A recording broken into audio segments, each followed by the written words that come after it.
ഓഫീസിലെ വലിയൊരു പ്രോജക്റ്റ് വിജയകരമായി പൂർത്തിയാക്കിയതിന് ഇഷാലിന് employee of the month award കിട്ടി. എല്ലാവരും കൈയടിച്ചു. ലഞ്ച് ബ്രേക്കിൽ ഞാൻ അവന്റെ തോളിൽ തട്ടി പറഞ്ഞു, ഇഷാൽ, കൺഗ്രാറ്റ്സ് ടാ. ഇത് നമുക്ക് ആഘോഷിക്കണം. ഇന്ന് രാത്രി നിന്റെ വക ട്രീറ്റ്. പക്ഷേ അവന്റെ മുഖത്ത് ഒരു തെളിച്ചവും കണ്ടില്ല. വലിയൊരു തെറ്റുപറ്റിയ ഒരാളെപ്പോലെ അവൻ ലാപ്ടോപ്പിലേക്ക് തന്നെ നോക്കിയിരിക്കുകയായിരുന്നു. എന്താടാ, എന്തെങ്കിലും പ്രശ്നമുണ്ടോ? അവാർഡ് കിട്ടിയിട്ടും നീ എന്താ ഇങ്ങനെ? ഞാൻ ചോദിച്ചു. അവൻ പതുക്കെ കസേരയിൽ ചാരിയിരുന്നെന്നെ നോക്കി. അവന്റെ കണ്ണുകളിൽ ഒരുതരം ശൂന്യതയായിരുന്നു. അവൻ പറഞ്ഞു തുടങ്ങി, എടാ, എനിക്കിപ്പോഴും ഒരു സന്തോഷം വന്നാൽ അത് ആഘോഷിക്കാൻ അറിയില്ല. എന്ത് വലിയ കാര്യം ചെയ്താലും ഇതിലും നന്നായി മറ്റൊരാൾ ചെയ്തിട്ടുണ്ടാവില്ലേ എന്ന ചിന്തയാണ് എനിക്ക്.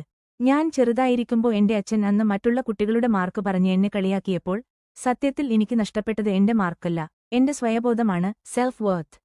ഞാൻ എപ്പോഴും മറ്റൊരാളുടെ നിഴലിലായിരുന്നു. അവൻ ഒരു നിമിഷം നിർത്തി, ഒരു ദീർഘശ്വാസം വിട്ടു. എന്നിട്ട് തുടർന്നു, ഇന്നും ഓഫീസിൽ ഒരാൾ എന്നെ അഭിനന്ദിച്ചാൽ എനിക്ക് പേടിയാണ്. ഞാൻ അതിന് അർഹനാണോ എന്ന് ഞാൻ സംശയിക്കും.